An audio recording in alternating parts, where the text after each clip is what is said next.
Hello class 12th, how are you all? Most welcome to my YouTube channel just commerce. So आज का जो हमारा class है इसमें हम सभी जो हमारा इशू ऑफ शेयर चैप्टर है जिसे अभी हमने रिसेंटली कंप्लीट किया है, इस चैप्टर का हम सभी आज एमसीक्यू क्वेश्चंस को समझेंगे। ठीक है, ओवरऑल 15 to 16 एमसीक्यूज क्वेश्चन को हम आज की क्लास में समझने वाले हैं, जिसमें हमारा क्वेश्चन नंबर 1 to 5, 6 जो है वो यहाँ पे मैंने नोट कर रखा है। इतना कंप्लीट होने के बाद हम इसे क्लीन करेंगे एंड फिर से नोट डाउन करेंगे। ओके, सो हमारा जो क्वेश्चन है उसमें सबसे पहला हमारा क्वेश्चन है, under the provisions of companies act of a company can issue, मतलब कंपनीज एक्ट के प्रोविजन प्रावधान के अंतर्गत क्या हमारा लिखा हुआ है कि एक कंपनी जो है वो कौन कौन से शेयर्स इशू कर सकती है। तो पहला ऑप्शन आपका है इक्विटी शेयर्स, सेकंड ऑप्शन आपका है प्रेफरेंस शेयर्स, सी बोथ, मतलब A and B both. Okay, मैंने यहाँ पे शॉर्ट करके लिखा है क्योंकि हमारा स्पेस यहाँ पे कम है एंड बहुत बड़ा बड़ा हम यहाँ पे नोट नहीं कर सकते। ठीक है, टाइम बहुत ज्यादा वेस्ट हो जाता है एंड बार बार क्लीन करो नोट करो, इससे हमारा टाइम बहुत ज्यादा वेस्ट होता है। ओके, इसलिए मैंने बोथ लिखा है। बोथ मतलब समझ जाना A and B. Okay, both A and B मैं लिख दे रही हूँ। देन डी नंबर है हमारा नन ऑफ दीज। तो एक कंपनी जो है वो या तो इक्विटी शेयर्स इशू कर सकती है या प्रेफरेंस शेयर्स इशू कर सकती है। ठीक है, तो हमारा ऑप्शन इसमें क्या होगा, इक्विटी शेयर्स भी कर सकती है, प्रेफरेंस शेयर्स भी कर सकती है, इसलिए हमारा ऑप्शन यहाँ पे है C number, both A and B. Okay, then total amount of liability side includes the following. Okay, मतलब कि टोटल मतलब लायबिलिटी साइड में हमारा कौन कौन सा होता है, मतलब टोटल लायबिलिटी साइड जो है ना वो हमारा क्या रहता है। ठीक है, लायबिलिटी साइड मतलब बैलेंस शीट का लायबिलिटीज। ओके, तो यहाँ पे क्या रहता है हमारा, क्या इसमें क्या इंक्लूड रहता है, ऑथराइज्ड कैपिटल होते हैं, इशूड कैपिटल होते हैं, या फिर सब्सक्राइब्ड कैपिटल या फिर पेड अप कैपिटल। तो देखो लायबिलिटी साइड हम वही लिखते हैं जो हमें शेयर होल्डर से प्राप्त हो जाता है। ठीक है, तो जो प्राप्त हो जाता है उसे क्या बोलते हैं, पेड अप कैपिटल बोलते हैं ना। यस, तो हमारा आंसर इसमें पेड अप कैपिटल होने वाला है। ठीक है, then securities premium can not be applied, मतलब सिक्योरिटीज प्रीमियम जो कंपनी लेती है, सिक्योरिटीज प्रीमियम मतलब जो 10 वाले शेयर हैं उसमें उन्हें अधिक में इशू करना। ठीक है, that is called securities premium. उसे कंपनी जो है वो किस काम में यूज कर सकती है। ठीक है, तो पहला ऑप्शन है for paying dividend to members, क्या वो मेंबर्स को इससे डिविडेंड दे सकती है।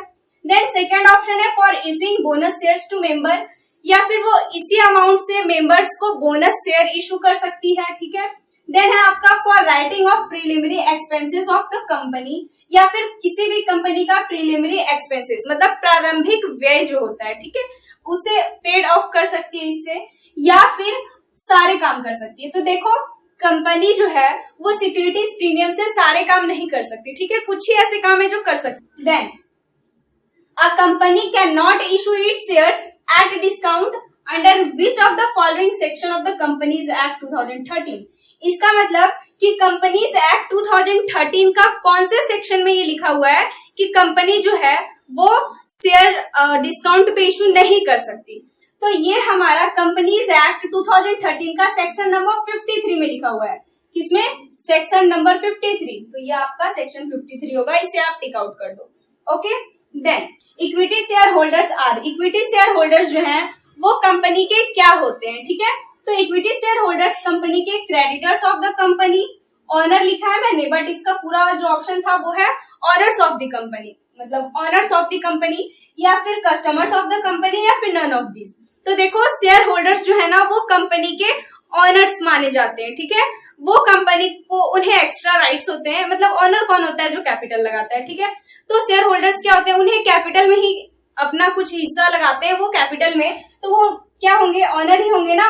उन्हें प्रॉफिट में से हिस्सा मिलता है, प्रॉफिट में हिस्सा किन्हें मिलता है, ऑनर्स को। इसलिए यहाँ पे आपका ऑप्शन जो है वो सी बी नंबर होगा, owners. Okay, then a company can issue its shares at a premium under which of the following section of the Companies Act 2013। मतलब इसमें क्वेश्चन में बोल रहा है कि एक कंपनी जो है वो प्रीमियम पे शेयर इशू कर सकती है, ये कंपनीज एक्ट का कौन से सेक्शन में लिखा हुआ है। तो देखो डिस्काउंट भी कर सकती है, उसके लिए तो सेक्शन 53 है। ठीक है, ये 53 है। ठीक है, सेक्शन 53। एंड अगर प्रीमियम पे करती है ना तो वो हम सेक्शन 52 में है लिखा हुआ। ठीक है, कंपनीज एक्ट 2013 का सेक्शन 52। ठीक है, तो आप यहाँ पे सेक्शन 52 टिक आउट कर लो। हाँ, तो ये है हमारा क्वेश्चन नंबर 1 to 6। अगर आपको इसका स्क्रीनशॉट लेना है तो ले लो, नोट डाउन करना है कर लो, क्योंकि अब हम सभी 6 के बाद 7 से समझने वाले हैं। ओके, सो अभी तक हमने क्वेश्चन नंबर 1 to 6 समझा था और अब हम सभी क्वेश्चन नंबर 7 से समझते हैं। ठीक है, तो 7 नंबर में हमारा क्वेश्चन है कि bonus shares are issued to, मतलब बोनस शेयर जो है वो किसे इशू किए जाते हैं। ठीक है, तो यहाँ पे आपका ऑप्शन में गिवन है equity share holders, preference share holders, then debenture holders और सिक्योर क्रेडिटर्स। तो सबसे पहले डिवेंचर होल्डर्स यानी डिवेंचर्स के बारे में तो अभी तक मैंने आपको बताया नहीं है। ठीक है, तो डिवेंचर्स तो अभी हमारे समझ से परे है, ये हमारा सेकंड टर्म में आने वाला, हम इसे सेकंड टर्म में समझेंगे। तो डिवेंचर तो यहाँ पे किसी भी कीमत पे होने नहीं वाला। ठीक है, देन क्रेडिटर्स, तो क्रेडिटर्स के बारे में भी हम सभी ने कोई चर्चा नहीं किया है।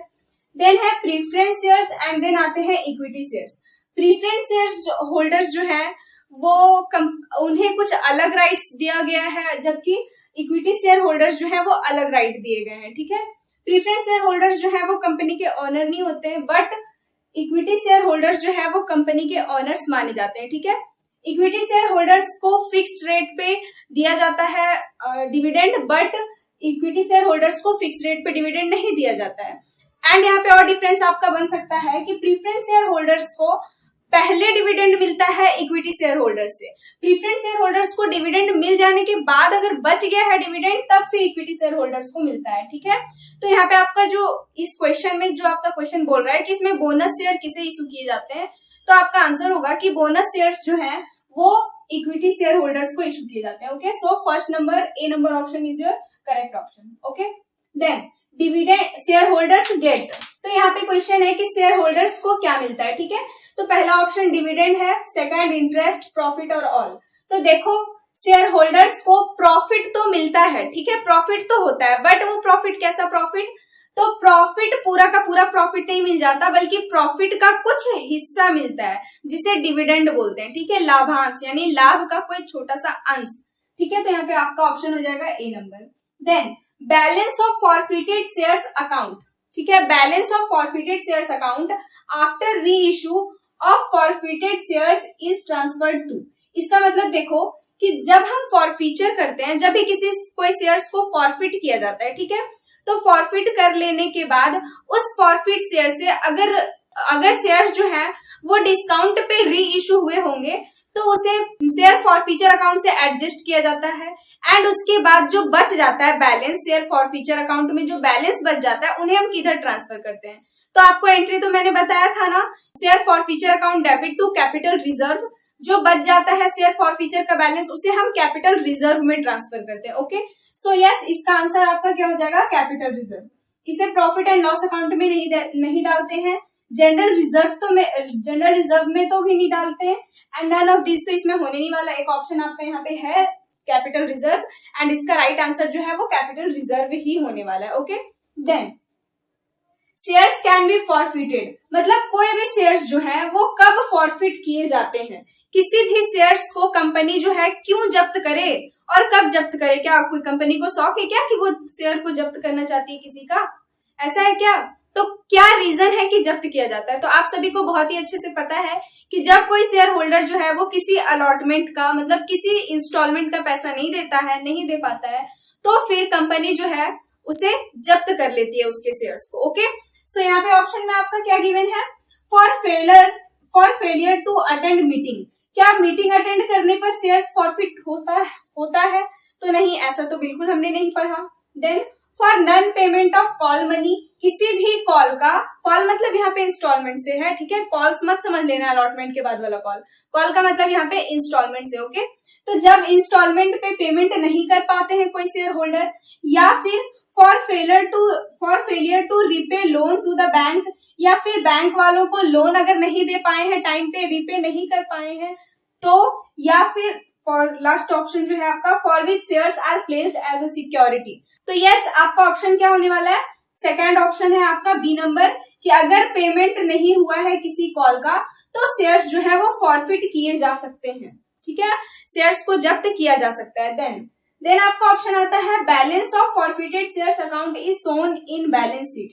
ठीक है, balance of forfeited share account, वही बात है कि जो फॉरफीचर हो जाता है उसके बाद अगर उसी फॉरफिट किए हुए शेयर्स को डिस्काउंट पे री इशू किए जा रहे हैं, ठीक है, डिस्काउंट पे री इशू अगर हो रहा है उस शेयर का, तो फिर उसमें जो बैलेंस बच जाता है वो हम किधर दिखाते हैं, कैपिटल रिजर्व में।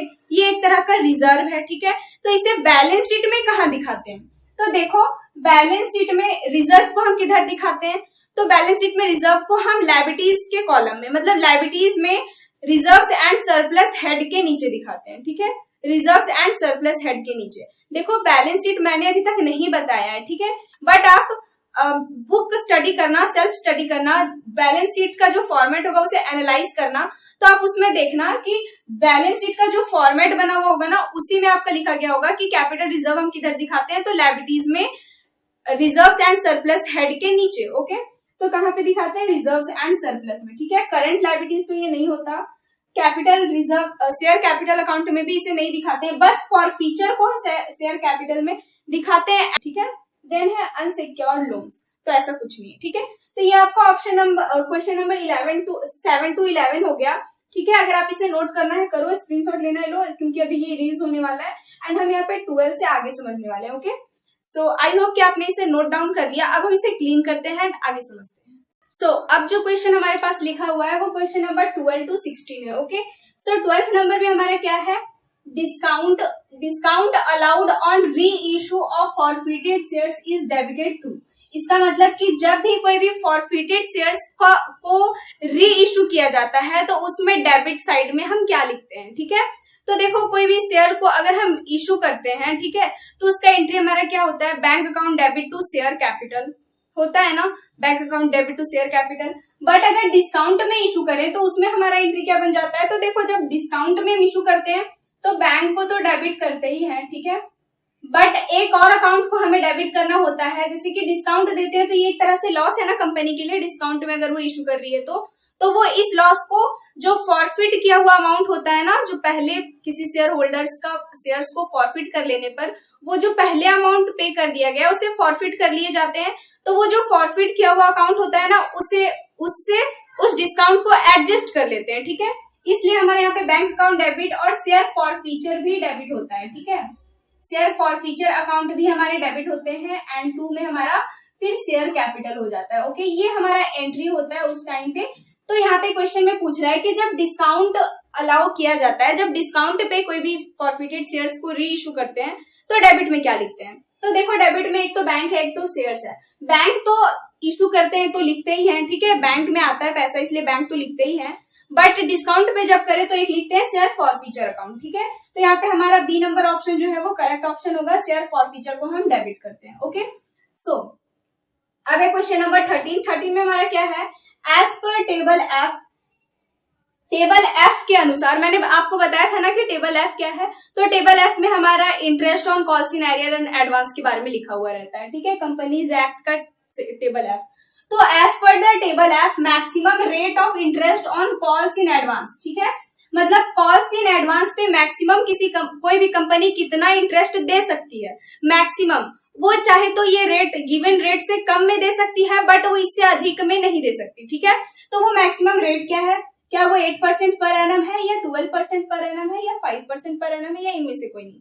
तो देखो अकॉर्डिंग टू टेबल एफ कोई भी कंपनी जो है वो कॉल्स इन एडवांस पे 12% मैक्सिमम 12% पर एनम के रेट से इंटरेस्ट दे सकती है। ओके, सो इसका जो आपका आंसर होगा वो होगा B number 12% per annum. Okay, अगर आपका क्वेश्चन में लिखा हुआ रहता है कि वो इंटरेस्ट जो है वो कौन से रेट से देती है कंपनी, तो ठीक है, बहुत अच्छी बात है। एंड अगर क्वेश्चन में नहीं लिखा हुआ रहता है तब भी हम 12% ही लेते हैं, क्यों, क्योंकि ये हमारा टेबल एफ में गिवन है।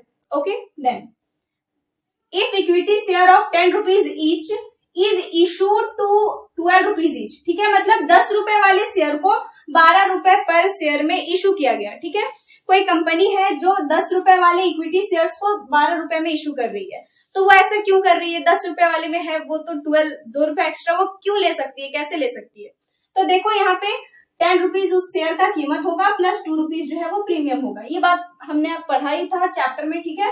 तो यही बात यहाँ पे है कि अगर कोई शेयर 10 रुपए वाला है और उसे 12 रुपीज में, मतलब उस कीमत से अधिक में इशू कर रहे हैं, तो वो इशूड एट प्रीमियम कहलाता है, ठीक है, वो शेयर जो है वो प्रीमियम पे इशू किए गए हैं। तो यहाँ पे ऑप्शन है कि ये क्या कहलाएगा, तो मतलब क्वेश्चन है इसमें कि ये क्या कहलाएगा अगर कोई 10 रुपए वाला शेयर 12 रुपीज में इशू किया जाए। तो इशूड एट पार नहीं, पार तो वो होता है जिसमें 10 रुपए वाले शेयर अगर 10 में इशू है तो वो पार होते हैं। इशूड एट प्रीमियम, तो यस अगर कोई 10 वाले शेयर हैं और उससे हम 10 से ज्यादा में इशू कर रहे हैं, जैसे 11, 12, 13, 14 ऐसे इशू कर रहे हैं, तो फिर वो हमारा प्रीमियम कहलाता है। तो इशूड एट प्रीमियम। और कोई भी कंपनी डिस्काउंट पे तो इशू कर नहीं सकती, इसलिए सी नंबर ऑप्शन तो होना नहीं है इसमें। और ऐसे भी डिस्काउंट का मतलब होता है कम में इशू करना, तो इसमें तो अधिक है ना, अधिक वाला प्रीमियम होता है। Then according to table F, फिर से टेबल एफ यहाँ पे हमारा आ गया। According to table F, interest on calls in arrear, ठीक है, मतलब maximum interest on calls in arrear. अगर कोई शेयर होल्डर एरियर किया हुआ था और बाद में पे कर रहा है, ठीक है, तो उसे उस जिस टाइम पे वो नहीं पे किया, जितना लेट से वो पे किया, उसके लिए उसे इंटरेस्ट भी देने पड़ते हैं कभी कभी, ठीक है। तो उस इंटरेस्ट पे मैक्सिमम कंपनी जो है वो कितने रेट से इंटरेस्ट मांग सकती है उस शेयर होल्डर से, ठीक है। इससे कम मांगेगी चलेगा, इससे अधिक नहीं मांग सकती। तो क्या है इसमें, तो देखो according to table F, interest on calls in arrear, कोई भी कंपनी जो है वो 10% पर एनम से अधिक नहीं मांग सकती। ओके, इसलिए इसमें ऑप्शन जो है वो 10% पर एनम करेक्ट है। देन सबसे लास्ट एंड फाइनल क्वेश्चन हमारा, which statement is issued before issue of shares, ठीक है, मतलब शेयर्स को इशू करने से पहले कौन सा ऐसा स्टेटमेंट है जो इशू किया जाता है, ठीक है। तो यहाँ पे ऑप्शन में आपका प्रोस्पेक्टस है, देन आर्टिकल्स ऑफ एसोसिएशन जिसे एओए भी बोलते हैं, देन है आपका memorandum of association MOA, then है नन ऑफ दिस। तो देखो memorandum of association and articles of association में तो नहीं होता है, ठीक है, ये इशू नहीं करती कंपनी, बल्कि ये तो रजिस्ट्रेशन के टाइम पे ही वो कंपनी का जब रजिस्ट्रेशन होता है उस टाइम पे इन दोनों का काम होता है, article of association and memorandum of association का, ठीक है। तो जब कंपनी शेयर इशू करती है तो शेयर इशू करने से पहले वो जो प्रपत्र को इशू करती है दैट इज कॉल्ड प्रोस्पेक्टस। क्या कहलाते हैं वो, प्रोस्पेक्टस हमारे कहलाते हैं। एंड ये सारी बातें हमने चैप्टर्स के दौरान भी पढ़ी थी, ठीक है। तो यहाँ पे हमारा 12 to 16 भी हो गया। सो आज की क्लास में हम सभी ने 1 से लेकर के 16 एमसीक्यू क्वेश्चंस को समझा एंड इससे हमारा चैप्टर का बेसिक तो कंप्लीट हुआ ही, ठीक है। सो अब हमारा ये चैप्टर कंप्लीट हो चुका है। अब जो इससे थोड़ा बिग लेवल का 8 मार्क्स टाइप का जो क्वेश्चन है उसे भी हम एक वीडियो उसका भी हमारा आ जाएगा, ठीक है। एंड देन फिर भी आप कंफ्यूज होते हो तो मुझे कमेंट सेक्शन के थ्रू बता सकते हो। सो मिलते हैं नेक्स्ट क्लास में। नेक्स्ट क्लास हमारा और भी इंटरेस्टिंग होगा, किसी दूसरे चैप्टर का होगा, ठीक है। तो तब तक के लिए bye bye and take care.